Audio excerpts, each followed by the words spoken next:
റോമാലേഖനം 8:27. ആത്മാവ് വിശുദ്ധന്മാർക്ക് വേണ്ടി ദൈവഹിത പ്രകാരം പക്ഷപാതം ചെയ്യുന്നത് കൊണ്ട് ആത്മാവിന്റെ ചിന്ത ഇന്നതെന്ന് ഹൃദയങ്ങളെ അറിയുന്നവൻ, പരിശോധിക്കുന്നവൻ അറിയുന്നു. ഹല്ലേലൂയ. അപ്പം ആത്മാവ് വിശുദ്ധന്മാർക്ക് വേണ്ടി ദൈവഹിതപ്രകാരം പക്ഷപാതം ചെയ്തുകൊണ്ട് ഇല്ലേ. അപ്പം നമ്മൾ ഒരു കാര്യം ജീവിതത്തിൽ മനസ്സിലാക്കേണ്ടതെന്ന് പറഞ്ഞു കഴിഞ്ഞാൽ, നമ്മൾ ദൈവഹിതപ്രകാരം മുമ്പോട്ട് പോകുമ്പോഴാണ് ദൈവത്തിന്റെ പരിശുദ്ധാത്മാവ് നമ്മൾ എന്ത് ചെയ്യുന്നറിയാമോ സഹായിക്കുന്നത്. ഒരു കാളയെ കൊണ്ടുവന്ന് കാളവണ്ടി കെട്ടിരിക്കുക. കാളവണ്ടിയിൽ ഒരു വഴി കൂടെ പറയും, ഇൻസ്ട്രക്ഷൻ കൊടുക്കും. ഈ കാളയ്ക്ക് നമ്മുടെ ഭാഷ മനസ്സിലാകത്തില്ലല്ലോ. കാള മുമ്പോട്ട് പോകണോ, കാള നിർത്തണോ, സ്റ്റോപ്പ് ചെയ്യണോ എന്നൊക്കെ ഉള്ളത് എങ്ങനത്തെ ലാംഗ്വേജ് ആണെന്ന് അറിയാമോ? മിഷൻ ലാംഗ്വേജാ. അതിന്റെ രീതിയിൽ കൂടെ പറഞ്ഞെങ്കിലേ അത് മനസ്സിലാകത്തുള്ളൂ. നമ്മൾ മലയാളം പറഞ്ഞാലോ ഹിന്ദി പറഞ്ഞാലോ ഇംഗ്ലീഷിൽ പറഞ്ഞാലോ ഒന്നും ഈ കാളയ്ക്ക് മനസ്സിലാകത്തില്ല. അതിന് പറയുന്ന അതിന്റെ മിഷൻ ലാംഗ്വേജില് അതിനെ നമ്മൾ ട്രെയിൻ ചെയ്യുന്ന മാതിരി. അതുകൊണ്ട് ഞാൻ പരിശുദ്ധാത്മാവ് നമ്മൾ മനുഷ്യരാ. കർത്താവ് എന്ന് പറയുന്നത് ദൈവമാണ്. അപ്പം ദൈവത്തിന് നമ്മോട് സംസാരിക്കുന്ന ഒരു ലാംഗ്വേജ് ഉണ്ട്.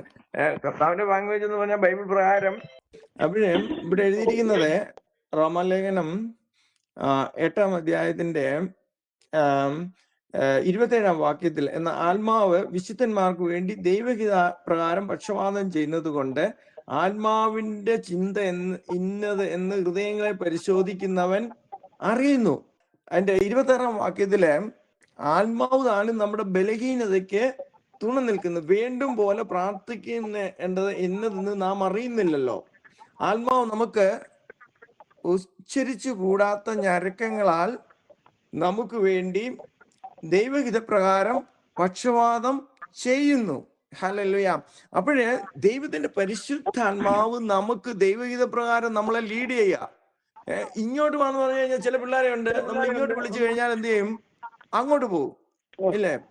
അപ്പോഴേ ഈ കറക്റ്റ് ദൈവഗീതപ്രകാരം നമുക്ക് അറിയത്തില്ലെങ്കിൽ നമ്മൾ ദൈവം എന്താ ഉദ്ദേശിക്കുന്നത്, നമ്മൾ എന്താ ചെയ്യുന്നത്, രണ്ടും കൂടെ കൺഫ്യൂഷൻ ആകും. അതുകൊണ്ടാണ് പറയുന്നത് ദൈവഹിതം എന്തെന്ന് നമ്മൾ ആത്മാവിൽ കൂടെ മനസ്സിലാക്കി നമ്മൾ മുമ്പോട്ട് പോകുമ്പോഴേ ദൈവം എന്ത് ചെയ്യാൻ പറ്റത്തുള്ളൂ, ദൈവം അതിൽ പ്രസാദിക്കത്തുള്ളൂ. അപ്പോഴേ ദൈവത്തിന്റെ വചനം പറയുന്നത് എന്താണെന്ന് അറിയാമോ? ആത്മാവിന്റെ ചിന്ത നമ്മൾ മനസ്സിലാക്കണം. ഇന്ന് അല്പസമയത്തെ നമ്മൾ ചിന്തിക്കാൻ പോകുന്നത് ഇതാണ്. ആത്മാവിന്റെ ചിന്ത എന്തെന്ന് നമ്മൾ മനസ്സിലാക്കണം.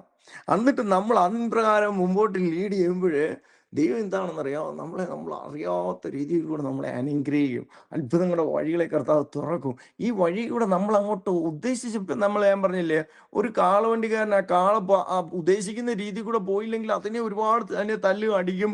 അതിനെ ആ ഡയറക്ഷനിൽ കൂടെ അത് മൂവ് ചെയ്യാൻ നോക്കും. അതുമാതിരി നമ്മൾ ചിലപ്പോഴേ ദൈവത്തിന്റെ ഇതമല്ലാതെ നമ്മൾ ലീഡ് ചെയ്യുമ്പോൾ ചിലപ്പോൾ അത് ട്രാപ്പിലോട്ടാണ് പോകുന്നത്.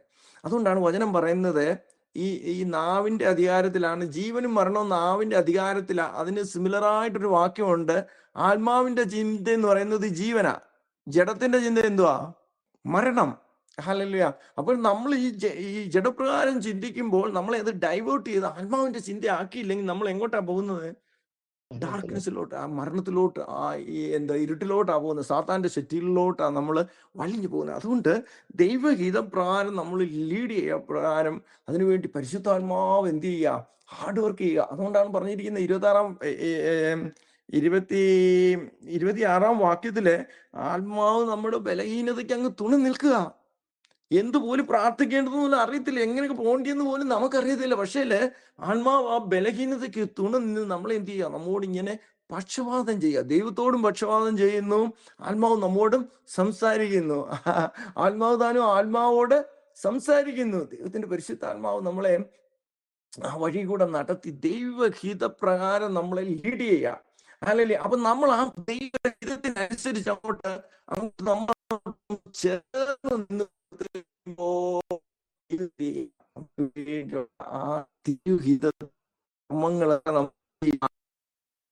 അത് നമ്മൾ ഫോളോ ചെയ്ത് അങ്ങോട്ട് ദൈവഹിതം നമ്മൾ സ്വർഗത്തിലെ പോലെ ഭൂമിയിലാകുന്ന നമ്മെ പറ്റി എല്ലാവരെയും പറ്റിയുള്ള ഒരു ദൈവത്തിന്റെ ഒരു ഉദ്ദേശമുണ്ട്.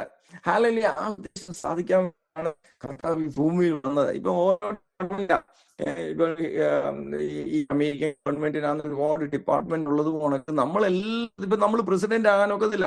നമ്മൾ ചിലപ്പം അതിന് ഉള്ളവരെ അതിലിരിക്കുക, അതിന്റെ താഴെയുള്ളവരങ്ങനെ. അപ്പൊ നമ്മൾ ഓരോ ദൈവത്തിന്റെ ആ പദ്ധതിയിൽ ഏതാണ് നമ്മൾ ആയിരിക്കേണ്ടത് എന്നുള്ളത് പരിശുദ്ധാത്മാവ് നമ്മളെ എന്ത് ചെയ്യുക, അറിയിച്ചു തരിക. ഹല്ലേലൂയ. അതാണ് ദൈവത്തിന്റെ സ്നേഹം തന്റെ പരിശുദ്ധാത്മാവിനാൽ നമ്മുടെ ഹൃദയങ്ങളിൽ എന്ത് ചെയ്യുക, തന്നിരിക്കുക. ആ ദൈവത്തിന്റെ ഹിതം നമ്മൾ മനസ്സിലാക്കുമ്പോഴാണ് ഹല്ലേലൂയ ദൈവം നമ്മെ അത്ഭുതമായി അനുഗ്രഹിക്കുന്നത്. ഒരു വാക്യം വായിക്കാം. ഇരമ്യാവ് 17:10 ജിരമ്യ. ഗ്രേസ്മാമ ഇല്ലയോ? വായിച്ചോട്ടെ. വായിക്കും. ആർക്ക് വേണേലും വായിക്കാം. യഹോവയായി ഞാൻ ഹൃദയത്തെ ശോധന ചെയ്ത് അന്തരംഗങ്ങളെ പരീക്ഷിച്ച് ഓരോരുത്തരും അവനവന്റെ നടപ്പിനും പ്രവൃത്തിയുടെ ഫലത്തിനും തക്കവണ്ണം കൊടുക്കുന്നു. അന്തരംഗങ്ങളെ പരീക്ഷിച്ച് ഓരോരുത്തരും അവന്റെ നടപ്പിനും പ്രവൃത്തിക്കും പകരം കൊടുക്കുന്നു. അതല്ലേ അതിന്റെ 5-ാം വാക്യത്തിൽ ഇങ്ങനെ എഴുതിയിരിക്കുകയാണ്, യഹോവ ഇപ്രകാരം അരുളി ചെയ്യുന്നു, മനുഷ്യനിൽ ആശ്രയിച്ച് ജഡത്തെ തന്റെ പൂജ്യമാക്കി ഹൃദയം കൊണ്ട് യഹോവയെ വിട്ടുമാറുന്ന മനുഷ്യൻ ശപിക്കപ്പെട്ടവൻ. അപ്പം നമ്മൾ ജഡത്തിന്റെ ചിന്ത ചിന്തിക്കുമ്പോൾ, ആത്മാവിനുള്ളതല്ലാതെ ജഡത്തിന്റെ ചിന്ത നമ്മൾ ചിന്തിക്കുമ്പോൾ അത് ദൈവത്തെ വിട്ടുമാറുക, ദൈവത്തിന്റെ വചനപ്രകാരം അല്ല പോകുന്നത്. അതുകൊണ്ടാണ് അവിടെ പറഞ്ഞിരിക്കുന്നത്, ഹൃദയം കൊണ്ട് ദൈവത്തെ ത്യജിക്കുക. നമ്മൾ അറിയാതെ ചിലപ്പോൾ സംഭവിച്ചു പോകും. ഇന്ന് ദൈവത്തിന്റെ ഗീതം, ഇന്ന് ഫോർ എക്സാമ്പിൾ വേറൊരു വചനം വായിച്ച് വേറൊരു മെസ്സേജ് എടുക്കേണ്ടി വന്നായിരിക്കും. ദൈവത്തിന്റെ ഗീതമെങ്കിൽ ഞാൻ അതിൻ പ്രകാരമല്ല, ഞാൻ ഈ വചനം എടുക്കുകയാണെങ്കിൽ അത് ഒരു പ്രസംഗം അങ്ങോട്ട് മെസ്സേജ് ആകത്തില്ല. അതോ അതിന് തന്നെ ഞാനിപ്പോ ഇന്ന് ഈ വചനമാ സംസാരിക്കേണ്ടത്, അത് ഞാൻ ഇത് തന്നെ സംസാരിക്കുമ്പോൾ ഇത് ചില വ്യക്തികളോട് സംസാരിക്കും. അതുകൊണ്ട് ജഡത്തെ മുഖ്യമാക്കി ഹൃദയം കൊണ്ട് ദൈവത്തെ വിട്ടുമാറാതെ ആ ഹൃദയത്തെ ദൈവത്തിന്റെ ഹിതപ്രകാരം നമ്മൾ അങ്ങോട്ട് പോകുക. താഴോട്ട് വായിക്കുന്ന വാക്യം എങ്ങനെ പറഞ്ഞിരിക്കുന്നത് അറിയാമോ? മരുഭൂമിയിലെ സൂര്യച്ചെടി പോലെയാകും. നന്മ വരുമ്പോൾ അതിനെ കാണാതെ മരുഭൂമിയിലെ വരണ്ട പ്രദേശങ്ങളിലും നിവാസികളില്ലാത്ത ഉയർനിലത്തിലും പാർക്കും. യഹോവയിൽ ആശ്രയിക്കുകയും യഹോവ തന്നെ ആശ്രയമായിരിക്കുകയും ചെയ്യുന്ന മനുഷ്യൻ ഭാഗ്യവാൻ. അപ്പൊ നമ്മൾ ചിന്തിക്കേണ്ടത് എന്താ? യഹോവയിൽ ആശ്രയിക്കുക എന്ന് പറഞ്ഞു കഴിഞ്ഞാൽ നാം ദൈവത്തിൽ ആശ്രയിക്കുമ്പോൾ ദൈവത്തിന്റെ പരിശുദ്ധാത്മാവിന്റെ ഹിതം നമ്മളെ അറിയിക്കും. അതാണ് പൗലോസ് അപ്പോസ്തലൻ പറയുന്നത്, നിങ്ങളുടെ ഹൃദയദൃഷ്ടി ഒന്ന് എന്ത് ചെയ്യണം? പ്രകാശിക്കണം. അവന്റെ വിളിയാനുള്ള ആശയം ഒന്ന് അറിയണം എന്ന് പറഞ്ഞാൽ അവന്റെ ഹൃദയത്തിലെ ആഗ്രഹം ഒന്ന് അറിഞ്ഞ്, കർത്താവെ ഞാൻ നിന്നിൽ ആശ്രയിക്കുന്നു, നീ എന്നോട് സംസാരിക്കണം, നിന്റെ ഹിതപ്രകാരം ഞാൻ ഇത് സബ്മിറ്റ്. നാം നമ്മെ തന്നെ സറണ്ടർ ചെയ്യുമ്പോൾ അവിടുത്തെ ഹിതം നമ്മോട് അനുസരിക്കുക. അതാണ് തമ്മിലുള്ള ഒരു കോയിൻസൈഡ്. നമ്മൾ പറയുന്ന എല്ലാം ഞാൻ ദൈവത്തിൽ ആശ്രയിക്കുന്നു എന്ന് പറഞ്ഞാൽ നമ്മളൊരു ലിസ്റ്റ് അങ്ങോട്ട് കൊടുക്കുകയല്ല. ദൈവം നമ്മോട് പറയുന്നത് ആത്മാവിൽ നമ്മൾ വിശ്വാസത്താൽ നമ്മൾ അത് മനസ്സിലാക്കി അതിൻ പ്രകാരം അങ്ങോട്ട് പോകുമ്പോഴുന്ന കാര്യമായി പറയുന്നത്. അടുത്ത വാക്യം പറയുമ്പോൾ അവൻ യിരെമ്യാവ് 17:8 അവൻ വെള്ളത്തിനരികെ നട്ടിരിക്കണം, ആറ്റരികെ വേരൂന്നിയിരിക്കുന്നതുമായ വൃക്ഷം പോലെയാകും. ഉഷ്ണം തട്ടുമ്പോൾ അത് പേടിക്കയില്ല, ഇല പച്ചയായിരിക്കും, വരച്ചുള്ള കാലത്തും വാട്ടം തട്ടാതെ ഫലം കായ്ച്ചുകൊണ്ടിരിക്കും. ഏത് പ്രതികൂലങ്ങളെ അതിജീവിക്കുവാനുള്ള ദൈവകൃപ അവിടെ എന്ത് ചെയ്യും? പകർന്നുകൊണ്ടിരിക്കും. അതാണ് പരിശുദ്ധാത്മാവ്. ആ വെള്ളം എന്ന് പറയുന്നത് പരിശുദ്ധാത്മാവ്. ആ വിശ്വസിക്കുന്നവരുടെ ഉള്ളിൽ നിന്നും തിരുവെഴുത്ത് പറയുന്നത് പോലെ ആ ജീവജലത്തിന്റെ നദികൾ അങ്ങ് ഒഴുകും. ഈ പരിശുദ്ധാത്മാവിന്റെ നദി ചെല്ലുന്നിടത്തൊക്കെയും ചലിക്കുന്ന പ്രാണികൾ ജീവിക്കും. അതാണ് ഇവിടെ പറയുന്നത്, അത് പേടിക്കയില്ല, അതിന്റെ ഇല പച്ചയായിരിക്കും, വളർച്ചയുള്ള കാലത്തും ഫലം തട്ടാതെ ഫലം കായ്ച്ചുകൊണ്ടിരിക്കും. ഇപ്പൊ ഒരു വൃക്ഷത്തെ പറ്റി കമ്പയർ ചെയ്യുന്നെങ്കിൽ ഈ വൃക്ഷം എന്ന് പറയുന്നത് ആരാ? നമ്മൾ ഓരോരുത്തരുമാണ്. ഹല്ലേലൂയ. അപ്പൊ അത് ആറ്റരികെ നട്ടിരിക്കുക എന്ന് പറയുമ്പോൾ നമ്മൾ വിചാരിക്കുന്നത് ഒരു കടല്, ഒരു പമ്പാ നദി കണ്ട് അതിന്റെ ആറ്റരികത്ത് നിൽക്കുന്നത് നമ്മൾ മനസ്സിൽ വിചാരിക്കുന്നത് പോലെ അത് പരിശുദ്ധാത്മാവിനാൽ ഇതപ്രകാരം ആത്മാവിനെ അനുസരിച്ച് ആറ്റരിച്ച് നട്ടിരിക്കുന്ന പറഞ്ഞാൽ അവനിൽ വന്നിരിക്കുന്ന പരിശുദ്ധാത്മാവിനെ അനുസരിച്ച് അങ്ങോട്ട് പോവാ, ഇല്ലേ? ഹല്ലേലൂയ. അതിൽ നിന്ന് പ്രാപിക്കുക, അവനിൽ നിന്ന് റൂട്ട് ചെയ്യുക. ആ വേര് അവനിൽ പരിശുദ്ധാത്മാവിന്റെ ആ സന്തോഷത്തിൽ ഇറങ്ങുമ്പോൾ നമ്മൾ ക്രിസ്തുവിലേക്ക് വേരൂന്നുക. വേരൂന്ന് പറഞ്ഞാൽ നമ്മൾ ക്രിസ്തുവായിട്ട് കണക്ട് ചെയ്യുക, ഇല്ലേ? ഭൂമിയിലേക്ക് ഒരു വൃക്ഷത്തിന്റെ വേരൂന്നുക എന്ന് പറഞ്ഞു കഴിഞ്ഞാൽ എന്താ? കുതി അതൊക്കെ ഇറങ്ങി പോകുന്നു പറഞ്ഞാൽ ഗ്രാജുവലായിട്ട് ഇറങ്ങി ചെന്ന് ആ വൃക്ഷം ഉറയ്ക്കുക. അത് ഉറച്ചിട്ട് മാത്രമേ അത് മേളിലോട്ട് വളരത്തുള്ളൂ, ഇല്ലേ? ഉറപ്പില്ലാതെ താഴോട്ട് വേരില്ലാതെ വൃക്ഷം മേളിലോട്ട് വളരുമോ? ചിലപ്പം വേരില്ലെങ്കിൽ താഴെ ആ വൃക്ഷം എല്ലാം കൂടെ അടിച്ച് വീണ് കഴിഞ്ഞ് മനുഷ്യൻ എന്തോ ചെയ്യും, മരിച്ചു പോകാനുള്ള പോസിബിലിറ്റി ഉണ്ട്. അപ്പം വൃക്ഷം ഏറ്റവും എത്രയോ ഹൈറ്റ് മുമ്പ് ആകാശത്തോട്ട് പൊങ്ങുന്നു, അതിനനുസരിച്ച് എന്ത് ചെയ്യും, വേരും താഴോട്ട് പോകും. അതിനെ താങ്ങി നിർത്തുന്ന വേരാ. അപ്പൊ നമ്മുടെ ക്രിസ്തുവിലാണ് നമ്മൾ എന്ത് ചെയ്യാം, വേരൂന്നി, അവനിൽ വേരൂന്നിയും ആത്മീയ വർധന പ്രാപിച്ചും. അവനിൽ നിന്ന് നമ്മൾ പ്രാപിക്കുമ്പോഴാണ് നമ്മൾ വളർച്ച വരുന്നത്. അതാണ് ഇവിടെ എഴുതിയിരിക്കുന്നത്, ഇല്ലേ? അവൻ അറ്റര്യത്ത് വേരൂന്നിയിരിക്കുന്ന വൃക്ഷം പോലെയാകും. ഉഷ്ണം തട്ടുമ്പോൾ അത് പേടിക്കയില്ല, അതിന്റെ നില പച്ചയായിരിക്കും. വളർച്ചയുള്ള കാലത്തും അത് ഫലം കൊടുത്തുകൊണ്ടിരിക്കും. വരൾച്ചയുള്ള കാലത്ത് എത്ര വെയിൽ, ഇപ്പം തന്നെ ടെമ്പറേച്ചർ ഇവിടെ കൂടുതലാ, പുറത്തോട്ട് ഇറങ്ങാൻ പോകത്തില്ല, വളരെ തീയായിട്ടുള്ള ടെമ്പറേച്ചർ. അവിടെ എന്ത് ചെയ്യാം, അത് ഫലം കായ്ച്ചുകൊണ്ടിരിക്കും. ഫലം കായ്ച്ചുകൊണ്ടിരിക്കുക എന്ന് പറഞ്ഞു കഴിഞ്ഞാൽ എന്താണ് ഫലം? ആത്മാവിന്റെ ഫലം. ആത്മാവിന്റെ ഫലം സ്നേഹം കൊടുത്തുകൊണ്ടിരിക്കും, ചാരിറ്റി കൊടുത്തുകൊണ്ടിരിക്കും, ദൈവമക്കളോടുള്ള കൂട്ടായ്മ ഉണ്ടായിരിക്കും, സന്തോഷമായിരിക്കും. വചനം വായിക്കാൻ പറഞ്ഞു കഴിഞ്ഞാൽ വചനം റെഡി ആയിരിക്കും. പ്രയർ ലൈനില് ഏത് കാര്യത്തിനും സ്നേഹം. എവിടെ അത് എഴുതിയിരിക്കുന്ന ആത്മാവിന്റെ ഫലം? ഗലാത്യ ലേഖനം 5 നമുക്ക് വായിക്കണ്ട, എല്ലാവർക്കും അറിയാം. വിവിധ ഫലങ്ങളുണ്ട്, മാസം തോറും ഫലം കൊടുക്കും. വേറെ ഒരു 3 ഫലം കൂടെ ഉണ്ട്. അതുകൂടെ എഫേസ്യ ലേഖനത്തിൽ 2-ാം അധ്യായത്തിൽ പറഞ്ഞിട്ടുണ്ട്. അതെല്ലാം കൂടെ കൂട്ടുമ്പോൾ 12 ഫലമാണ്. 12 ഫലങ്ങൾ മാസം തോറും ഫലം കൊടുക്കും. ഓരോ ഫലം എന്ന് പറയുമ്പോൾ ദൈവത്തിന്റെ ആ ക്യാരക്ടർ നമ്മൾ ഇവിടെ എന്ത് ചെയ്യുക, പ്രദർശിപ്പിക്കുക. അതിനുവേണ്ടി അതങ്ങോട്ട് നമ്മൾ പ്രദർശിക്കാൻ വേണ്ടി ദൈവത്തിന്റെ പരിശുദ്ധാത്മാവ് നമ്മളിലൊന്ന് വർക്ക് ചെയ്യണം. നമ്മളൊന്ന് ക്രിസ്തുവിൽ എന്ത് ചെയ്യണം, ആഴത്തിലൊന്ന് ഇറങ്ങിപ്പോകണം. അതാണ് താഴോട്ട് പറഞ്ഞിരിക്കുന്നത്.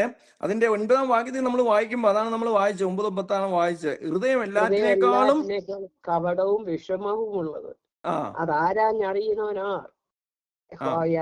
ഞാൻ ഹൃദയത്തെ ശോധന ചെയ്ത് അന്തരങ്ങളെ പരീക്ഷിച്ച് ഓരോരുത്തരും അവനവന്റെ നടപ്പിനും പ്രവൃത്തിയുടെ ഫലത്തിനും തക്കവണ്ണം കൊടുക്കുന്നു. അപ്പൊ അവിടെ ഒരു കാര്യം ഇമ്പോർട്ടന്റ് ആയിട്ടുണ്ട്. നമ്മൾ ആത്മാവിനെ അനുസരിച്ച് നടന്നില്ലെങ്കിൽ ഈ ഹൃദയം എവിടാണ്, ആരാ കൺട്രോൾ ചെയ്യുന്നതെന്നറിയാമോ? വേറെ ഏതോ സാത്താന്റെ ശക്തികളൊക്കെ അന്നേരം കയറും. നമ്മൾ പറയാനൊക്കത്തില്ല. ഇവിടെ പറഞ്ഞിരിക്കുന്നത് മനുഷ്യന്റെ ഹൃദയം എല്ലാറ്റിനേക്കാളും കപടവും വിഷമവും ഉള്ളത്. വിഷം എന്ന് പറഞ്ഞാൽ വിഷമുള്ളതെന്നാണ് അത്. ആ ഹൃദയത്തിനകത്ത് വരുന്ന ഓരോ ചിന്തകള്, എത്ര ചിന്തകളാണ്. നമ്മളിപ്പോ ഇവിടെ ഇരുന്ന് മെസ്സേജ് കേൾക്കുന്ന സമയത്തും ഹൃദയത്തിൽ എന്ത് ചെയ്യാം, ഓരോ ചിന്തകൾ വരിക. ചില ചിന്തകൾ അവിടെ റൂട്ട് ചെയ്ത് പറ്റിപ്പിടിച്ചിരുന്ന് നമ്മൾ അത് വളർന്ന് ഒരു വലിയൊരു വൃക്ഷമായിട്ട് അങ്ങ് മാറാൻ ചാൻസ് ഉണ്ട്. അത് ദൈവഹിത പ്രകാരം ഇല്ലാത്ത ചിന്തയാണെങ്കിൽ അത് നമ്മളെ എന്ത് ചെയ്യും, സ്പോയിൽ ചെയ്യും. മനസ്സിലായോ? അപ്പോഴേ ആ ഒരു ചിന്ത വരാതിരിക്കാൻ വേണ്ടി പരിശുദ്ധാത്മാവ് എന്ത് ചെയ്യും, ആത്മാവ് എന്ത് ചെയ്യും, ആ വചനവുമായിട്ട് അത് കോയിൻസൈഡ് ചെയ്യും, ഇല്ലേ? അപ്പം ദൈവത്തിന്റെ വചനത്തിൽ ഈ ചിന്ത പറഞ്ഞിട്ടുണ്ടോ? ദൈവത്തിന്റെ വചനപ്രകാരമാണോ ഇതെന്ന് എന്ത് ചെയ്യും, ശോധന ചെയ്യും. അപ്പം 3 വിധ കാര്യങ്ങൾ ശോധന ചെയ്യുന്നുണ്ട്. ഒന്ന്, ആത്മാവ് ഹൃദയങ്ങളെ എന്ത് ചെയ്യും, ശോധന ചെയ്യും. നമ്മൾ അപ്പോഴെന്ത് ചെയ്യണം, ആ ഹിതപ്രകാരമാണോ ഇല്ലയോ എന്നുള്ളത് എന്ത് ചെയ്യുക, വചനപ്രകാരം എന്ത് ചെയ്യുക, ആ വചനം അതുപോലെ തന്നെയാണോ, ആ വചനം എന്നോട് എന്താണ് സംസാരിക്കുന്നത് എന്ന് നമ്മൾ വചനത്തിൽ കൂടെ എന്ത് ചെയ്യുക, നമ്മൾ നമ്മളെ തന്നെ എന്ത് ചെയ്യുക, ശോധന ചെയ്യുക. അപ്പം കർത്താവ് എന്ത് ചെയ്യുക, നമ്മളെ ശോധന ചെയ്യുക. നമുക്കുള്ളൊരു മഹാപുരോഹിതൻ എന്ത് ചെയ്യുക, നമുക്ക് വേണ്ടി പക്ഷപാതം ചെയ്തുകൊണ്ടിരിക്കുക. അപ്പൊ കർത്താവ് നമ്മോട് സംസാരിച്ചുകൊണ്ടിരിക്കുക. എന്താണ് സംസാരിച്ചിരിക്കുന്നത്? ഹൃദയത്തിന്റെ ചിന്ത ആത്മാവിന്റെ ചിന്തയുമായിട്ട് കോയിൻസൈഡ് ചെയ്ത് പോകുന്നോ, ഒത്തൊരുമിച്ച് പോകുന്നോ, ഇല്ലേ? ഹല്ലേലൂയ. അപ്പോൾ അത് അങ്ങോട്ട് ഒത്തൊരുമിച്ച്, അതാണ് ആ ഒരു അലൈൻമെന്റിലാകണം. അതാണ് താഴോട്ട് പറഞ്ഞിരിക്കുന്നത്. ഒരു എക്സാമ്പിൾ പറഞ്ഞിരിക്കുക അതിന്റെ 11-ാം വാക്യത്തില്. ന്യായമായിട്ടല്ലാതെ ധനം സമ്പാദിക്കുന്നവൻ താൻ ഇടാത്ത മുട്ടപ്പേര് പൊരിഞ്ഞിരിക്കുന്ന തിത്തിരപക്ഷി പോലെയാവുന്നു എന്ന് പറഞ്ഞു കഴിഞ്ഞാൽ, നമ്മൾ ചിലപ്പോൾ ഒരു വിഷയം വന്നു, ഇന്നാരുമായിട്ട് ഒരു പാർട്ണർഷിപ്പായി ഒരു ബിസിനസ് ചെയ്യാൻ വേണ്ടി നമ്മുടെ മനസ്സിൽ ഒരു ഐഡിയ വന്നു. അപ്പോഴേ അതിനകത്ത് ചിലപ്പോൾ ന്യായമില്ലാത്ത ചിലപ്പോൾ കാര്യം കാണും, നമ്മൾ അറിയത്തില്ല. അവൻ എന്തോ ട്രാപ്പ് ഉണ്ടാക്കി വെക്കുന്നത്. അപ്പൊ അത് ദൈവഹിത പ്രകാരം അല്ലാതെ നമ്മൾ അങ്ങോട്ട് പോയി കഴിഞ്ഞാൽ ആവശ്യമില്ലാത്ത വഴി കൂടെ നമ്മൾ അങ്ങോട്ട് പോകുമ്പോഴേ ആത്മാവ് നമ്മളെ പിടിച്ചിങ്ങോട്ട് മാറ്റും. അപ്പൊ ആത്മാവിന്റെ ഹിതത്തിനനുസരിച്ച് നമ്മൾ പോയില്ലെങ്കിൽ അവൻ എന്ത് ചെയ്യാ, തിത്തിരിപ്പഴി പോലെ ആകുന്നു. അവൻ അതുകൊണ്ടൊരു പ്രയോജനം കിട്ടത്തില്ല. ആയുസിന്റെ മധ്യത്തിൽ അവനെ വിട്ട് പോകും. ഒടുക്കം അവൻ എന്ത് ചെയ്യും, പോഷനായി പോകും, ഇല്ലേ? അപ്പോഴേ അടുത്ത വാക്യത്തിൽ പറഞ്ഞിരിക്കുന്നത് എന്താണ്? എന്നെ വിട്ടു പോകുന്നവരെ മണ്ണിൽ എഴുതി വെക്കും, ഇല്ലേ? 13-ാം വാക്യത്തിലെ അവർ ജീവനുള്ള ദൈവത്തിന്റെ ഉറവയായ യഹോവയെ ഉപേക്ഷിച്ച് കളഞ്ഞുവല്ലോ. എന്നിട്ട് അവരെന്ത് ചെയ്യും? ഒരു പൊട്ടക്കിണറിനെ ഉണ്ടാക്കി വെച്ചിരിക്കുക. അപ്പം ഇവിടെ നമ്മൾ എന്ത് ചെയ്യണം? യഹോവേ എന്നെ സൗഖ്യമാക്കണമേ, എന്നാൽ എനിക്ക് സൗഖ്യം വരും. യഹോവേ എന്നെ രക്ഷിക്കണമേ, എന്നാൽ ഞാൻ രക്ഷപ്പെടും. ഇല്ലേ? അങ്ങനെ നമ്മൾ അങ്ങോട്ട് പ്രാർത്ഥിക്കുമ്പോൾ അടുത്ത വാക്യത്തിൽ എന്താ പറഞ്ഞിരിക്കുന്നത്? 15-ാം വാക്യത്തിലെ, അവൻ എന്നോട് യഹോവയുടെ വചനം എവിടെ എവിടെ? ഹല്ലേലൂയ. അപ്പോഴാണ് നമ്മൾ വചനത്താലുള്ള ഒരു ശോധന. അത് ഞാൻ വായിച്ച സിസ്റ്റർ എങ്ങനെയാണെന്ന്, എബ്രായ ലേഖനം 4:12 യഹോവയുടെ വചനം ജീവനും ജീവനും യഹോവയുടെ വചനം ചൈതന്യമുള്ള ഏത് വാളിനേക്കാളും മൂർച്ചയേറിയതും പ്രാണനെയും സന്ധിമജ്ജകളെയും ആത്മാവിനെയും വേർപിടിവിക്കും വരെ തുളച്ചു ചെല്ലുന്നതും ഹൃദയങ്ങളിലെ ചിന്തനങ്ങളെയും ഭാവങ്ങളെയും വിവേചിക്കുന്നതും ആകുന്നു. ആമേൻ. അതിന് മറിഞ്ഞിരിക്കുന്ന ഒരു സൃഷ്ടിയും ഇല്ല.